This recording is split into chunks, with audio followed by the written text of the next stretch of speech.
profits and gains of business or profession. Okay.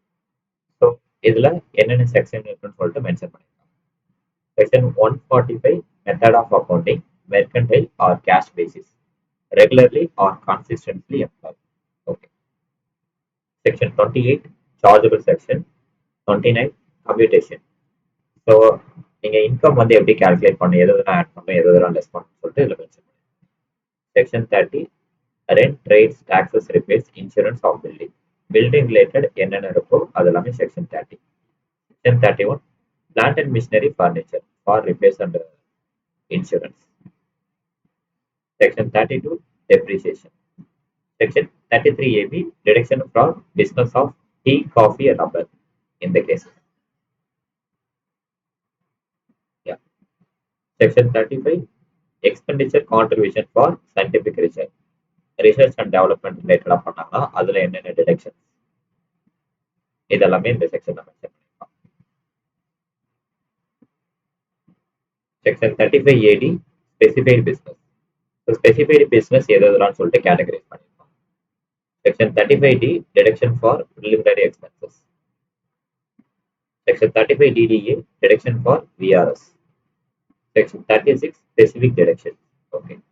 So எதெல்லாம் specific deduction சொல்லிட்டு இதுல mention பண்ணிருப்பாங்க. Interest paid for loan borrowed for business purpose. Okay. இப்போ housing லோனுக்காக நீங்க interest எடுத்தீங்கன்னா கன்ஸ்ட்ரக்ட் பண்றீங்கன்னா அது நீங்க ஹவுஸ் ப்ராப்பர்ட்டியில இன்ட்ரெஸ்ட் கிளைம் பண்ணிக்கலாம். பட் பிசினஸ்க்காக எடுத்தீங்கன்னா பிஜிபிபில டிடக்ஷன் கிளைம் பண்ணலாம். Contribution toward recognised provident fund or superannuation fund. Already நம்ம சேலரியில பார்த்துருக்கோம். சேலரியில எம்ப்ளாயோட பாயிண்ட் ஆஃப் வியூ பார்த்துருப்பீங்க. இந்த கேஸ்ல எம்ப்ளாயரோட பாயிண்ட் ஆஃப் வியூ டீல் பண்ணணும்.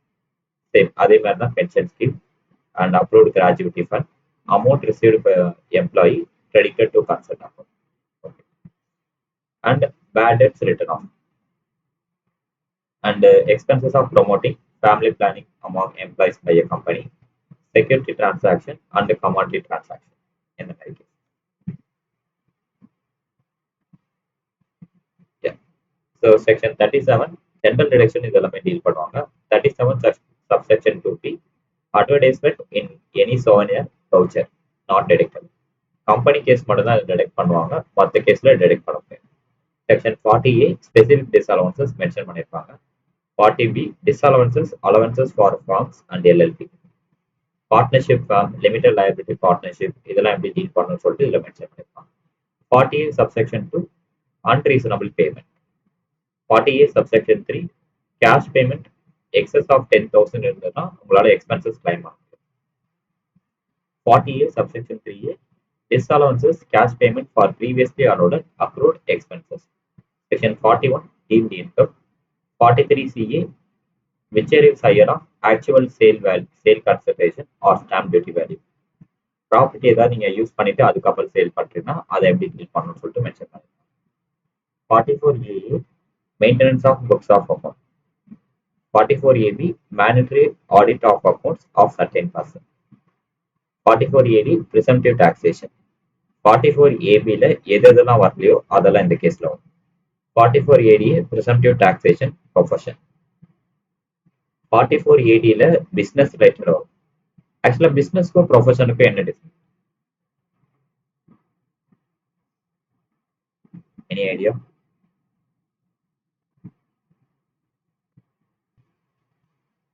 ஸோ பிசினஸ்ங்கிறது நார்மலா ஒரு ஒரு இண்டிவிஜுவல் என்ன பிசினஸ் எல்லாம் பண்ணலாம். இப்போ ஏங்கிறவங்க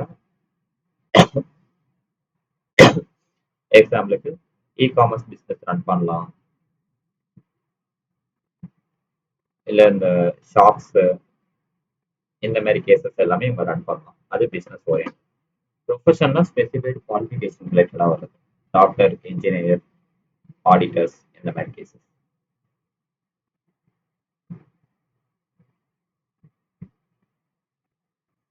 கிளியரா? 44AE presumptive taxation for business of leasing goods carriage. Goods and leasing போடுறீங்கன்னா அந்த case.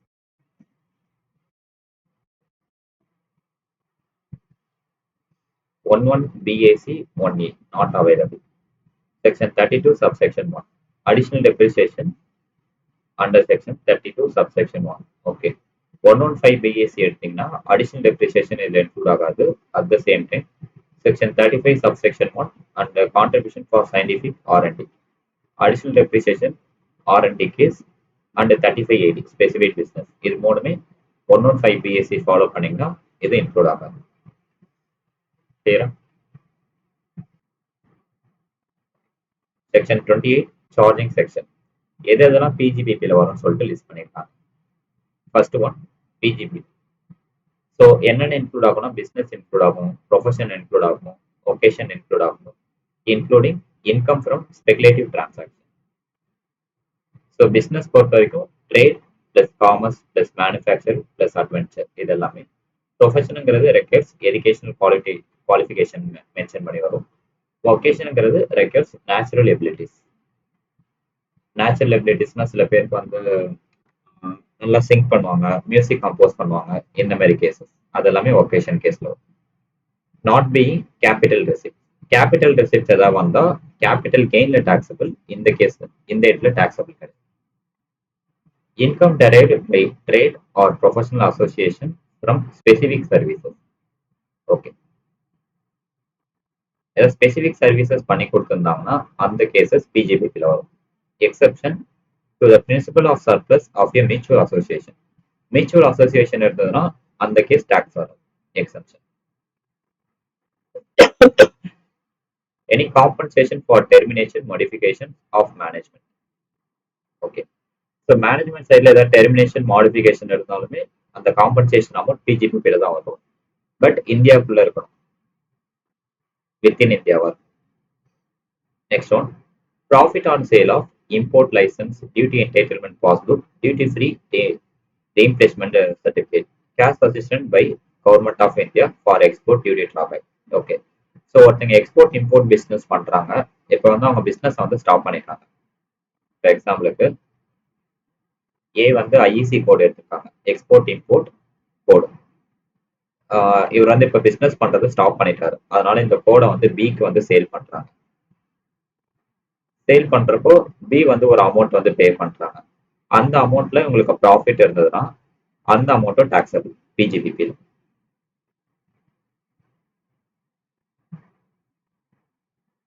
Next one value of perquisite received from business or profession. Salary கேஸ்ல எம்ப்ளாயோட பாயிண்ட் ஆஃப்ல பார்த்துருப்பீங்க, இங்க எம்ப்ளாயரோட பாயிண்ட் ஆஃப்ல பார்க்குறாங்க. Next one interest, salary, bonus, commission or remuneration to partner by the firm. பார்ட்னருக்கு pay பண்ற interest, salary, bonus, commission, remuneration இது எல்லாமே PGBP. Non compete and non sharing fees. Okay, no patent, copyright, trademark இந்த மாதிரி ஃபீஸஸ்லாம் receive பண்ணாங்கன்னா அது non compete fees. Receive from keyman insurance policy including bonus. Okay. In case of deduction claimed for capital assets under section 35AD on sale. So சேலுங்கிறது PGBP equal to sale value. Okay, transfer to non specified business within 8 years. ஆக்சுவலா specified பிஸ்னஸ்க்காக நீங்க assets வாங்கிருக்கீங்க, after that அது sale பண்ணீங்கன்னா எப்படி treat பண்ணணும்னு கொடுத்துருக்காங்க. ஸோ சேல் பண்ணீங்கன்னா மொத்த சேல் வேல்யூமே பிஜிபிபி எடுத்துப்பாங்க. ட்ரான்ஸ்ஃபர் டு நான் ஸ்பெசிஃபைடு பிஸ்னஸ்னா வித்தின் 8 years அதை டீம்டு இன்கமா எடுத்துப்பாங்க. ஸோ கேல்குலேஷன் பார்த்தீங்கன்னா deduction claimed under section 35AD less notional depreciation. ஏன்னா நார்மல் பிஸ்னஸாக வந்து டெப்ரிசியேஷன் நீங்கள் கிளைம் பண்ணுற மாதிரி இருந்தது. அப்படி இல்லைன்னா actual cost deduction claim less notional depreciation. Conversion of stock into capital asset. Stock வந்து கேபிட்டல் அசெட்ஸாக சேஞ்ச் பண்ணுறீங்கன்னா அப்போ அந்த கேஸ் எப்படி டீல் பண்ணணும்னு கொடுத்துருப்பாங்க. So PGBP equal to fair market value on the date of conversion. எந்த டேட்ல நீங்கள் சேஞ்ச் பண்ணுறீங்களோ அது பேஸ் பண்ணி.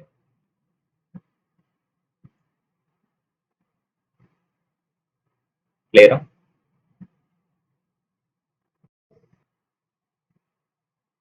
Tax treatment of compensation received in a restraint of trade. It includes any sum received under an agreement for first one, not carrying out any activity in relation to any business. Exception case, taxable under capital gain. Okay. Transfer of right to manufacture or produce or possess any article or thing, right to carry on any business or profession. Okay. Not carrying out any activity in relation to business. Okay.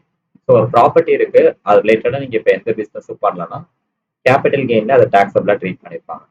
ஒன்று transfer, இல்லை வேற ஒருத்தங்களுக்கு அந்த ப்ராப்பர்ட்டியை நீங்கள் sale பண்ணுறீங்க. Right to carry.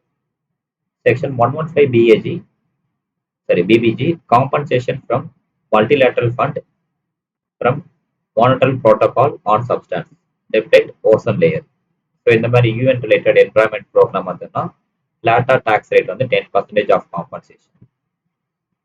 And as usual not sharing any know patent, copyright, trademark, franchise இதெல்லாமே அவங்க வந்து ஷேர் பண்ணக்கூடாது. ரிசைன் ஆஃப் ட்ரேடுங்கிறது அதுதான்.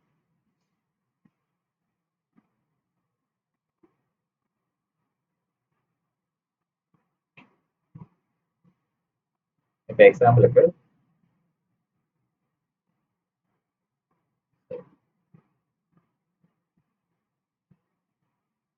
ஏபிசி கம்பெனின்னு ஒரு கம்பெனி இருக்கு.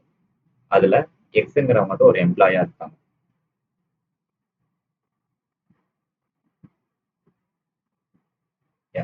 ஸோ இந்த கம்பெனி வந்து இவங்க என்ன பண்றாங்கன்னா மேனுஃபேக்சரிங்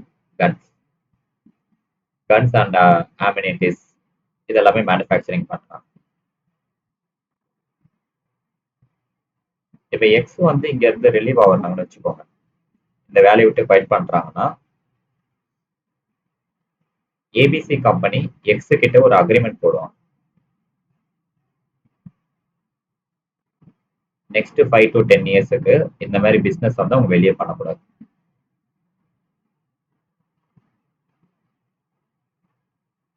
இதுதான் restraint of trade. Clear?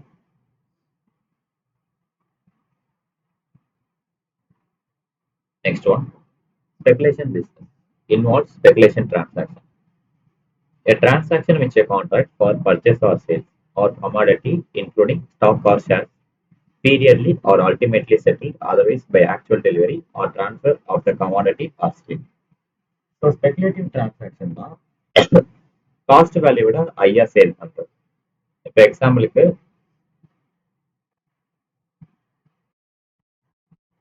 S, இப்போ ஒரு பஸ் டிக்கெட்னு எடுத்துக்கிட்டிங்கன்னா, இப்போ எக்ஸாம்பிளுக்கு சென்னை டு கோயம்புத்தூர் வந்து ஒரு 500 வச்சுக்கோங்க.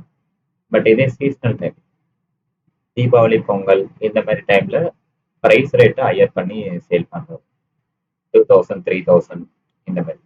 அதை தான் வந்து speculative transaction. So transaction not deemed to speculative transaction. எந்தெந்த டிரான்சாக்ஷன் ஸ்பெகுலேட்டிவ்ல வராதுன்னா எட்ஜிங் கான்ட்ராக்ட் வராது, forward contract, derivative case and commodity derivative. இந்த 4 கேஸும் உங்களுக்கு எட்ஜிங்ல வரும். Agriculture commodity derivative CTT, commodity transaction base, the transaction tax not applicable. So agriculture கேஸ்ல மட்டும் உங்களுக்கு டாக்ஸ் இருக்காது. செக்யூரிட்டி டிரான்சாக்ஷன் இருக்கு, கமாடிட்டி டிரான்சாக்ஷன் இருக்கு. கிளியரா?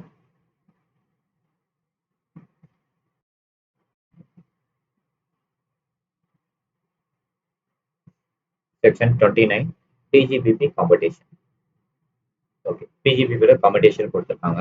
Income refer to in section 28 shall be computer in accordance with the provision contained in section 30 to 43D.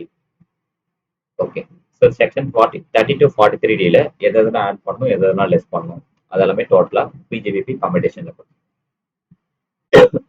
Section 145 subsection 1, method of accounting for PGBP and income from other sources. Cash or accrual basis followed regularly. ICD is to be followed for individual and of not falling under section 44A. Okay, 145B, exception taxable on payment basis. Okay, interest on compensation, NRC compensation இதெல்லாம் எப்போ வந்து டாக்ஸபிள்னா எப்போ நீங்கள் receive பண்ணுறீங்களோ அந்த மாதிரி case. Income define subsidiary, okay, government வந்து டைரக்டா சப்சிடரி வருது இந்த மாதிரி case.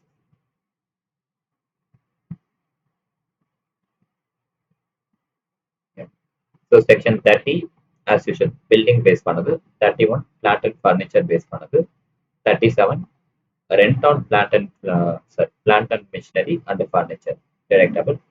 Section 38, assets is not wholly used for official purpose.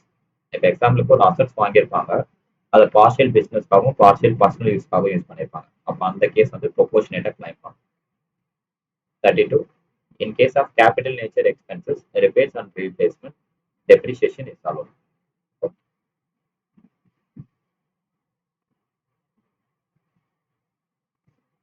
So depreciation section 32, subsection 1. Depreciation, mandatory claim. Actual cost, SLM of individual assets. Okay, SLM method எந்த செக்டாருக்கு வரும்னா only power செக்டாருக்கு மட்டும்தான். Generation and distribution of power sector. So அவங்களுக்கு SLM வந்து புரியல. So power செக்டாருக்குமே இது வந்து optional தான், பட் ஒன்ஸ் சூஸ் பண்ணாங்கன்னா the same should be continue. Okay, power sector தவிர்த்து மற்ற எல்லா பிஸ்னஸ்க்குமே written down value method use பண்ணுவாங்க. Block of assets.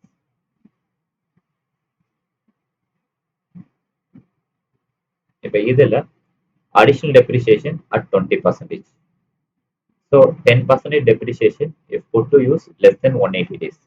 180 டேஸ்க்கு கீழே கம்மியாக யூஸ் பண்ணியிருந்தாங்கன்னா ஒரு ஃபினான்ஷியல் இயரில், அப்போ கரண்ட் இயரில் 10%, நெக்ஸ்ட் இயரில் 10% கிளைம் பண்ணி.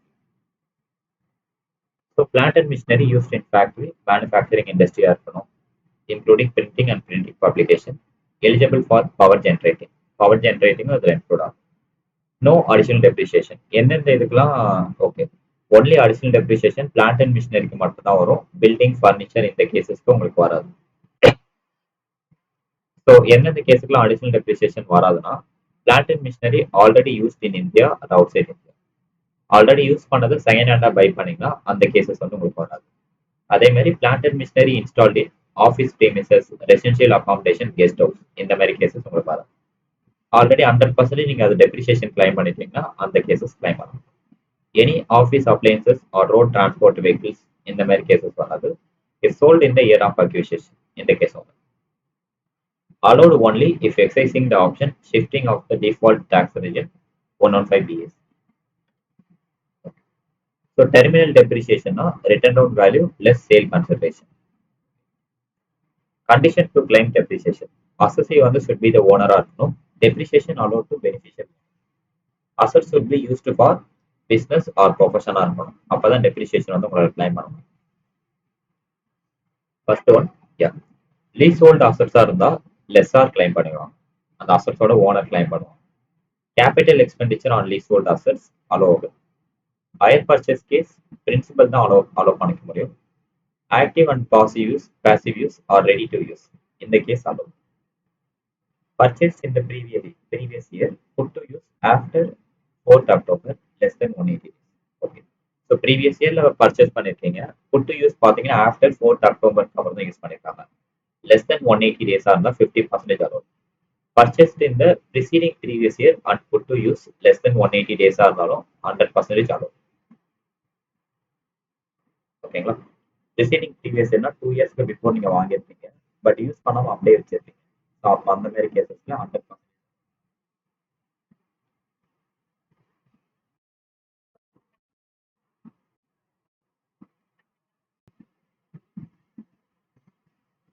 Calculation of normal depreciation, opening WDV, current இயர்ல ஏதாவது அசட்ஸ் பர்ச்சேஸ் பண்ணியிருந்தாங்கன்னா அதை ஆட் பண்ணோம்.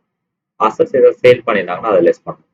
பேலன்ஸ் இருக்கிறதுக்கு acquired or put to use less than 180 டேஸா இருந்தா 50% கிளைம் பண்ணிக்கலாம். யூஸே பண்ணலன்னா 0%. பேலன்ஸ் இருக்கிறது ஃபுல் அண்ட் ஃபுல் 100%. இன்கேஸ் வாங்கின அசட்ஸை சேல் பண்ணிட்டாங்கன்னா sale value less cost of assets purchase or opening WDV. இந்த கேஸ் வந்து short term capital.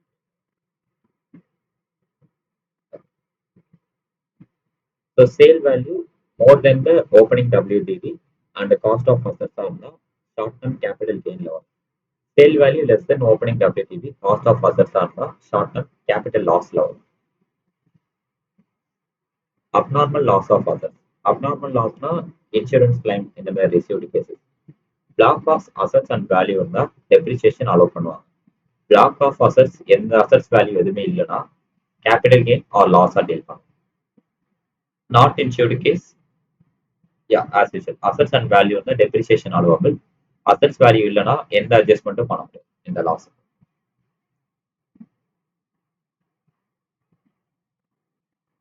Next one, proportionate depreciation is eligible based on the days. Okay. So partnership ஃபேமில் வந்து கம்பெனியாக convert பண்ணுறாங்க, இல்லை இண்டிவிஜுவல் சோல் ப்ரொப்ரைட்டர் வந்து கம்பெனியாக convert பண்ணுறாங்க, company to LLP and success of any business other than not death. Okay, ஒரு கம்பெனியோட ஃபவுண்டர் இறந்துட்டாங்கன்னா அவங்களோட லீகல் ரெப்ரஸன்டேட்டிவ் நெக்ஸ்ட் வந்து அந்த பிஸ்னஸை ரன் பண்ணுறாங்கன்னா அப்போ டெப்ரிசியேஷன் வந்து ப்ரொபோர்ஷனேட்டாக கிளைம் பண்ணுற மாதிரி இருக்கும். அண்ட் அமல்கமேஷன் டிமெர்ஜர் இதே கேஸ் ஆக்சிஸ். ஸோ பிளாக் ஆஃப் அசட்ஸ் என்னென்ன அசட்ஸ்க்கு என்னென்ன பர்சன்டேஜ் சொல்லிட்டு மென்ஷன் பண்ணுங்க. ஸோ பில்டிங் கேஸ் ரெசிடென்ஷியல், ரெசிடென்ஷியலா இருந்தா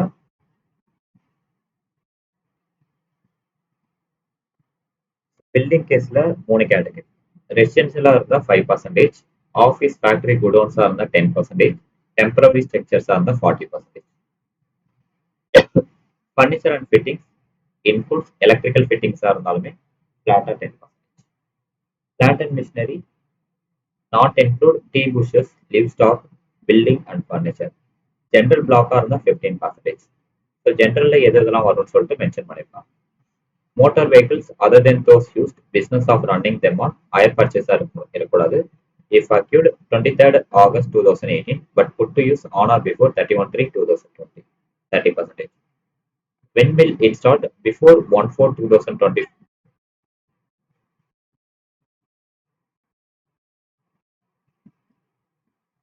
23 August 2018 அந்த டைம்ல அக்யூர் பண்ணியிருந்தாங்க.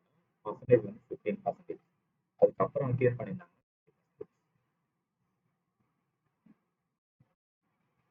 அதான் 15%.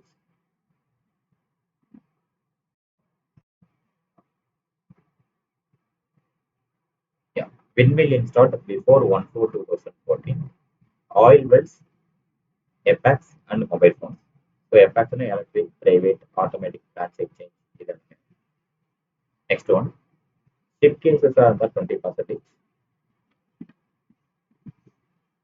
Motor vehicles, hire cases are the 30%. Okay. Put to use on or before 31/3/2020 க்கு மேல இருந்ததுன்னா 45%. Aeroplane are the 40%.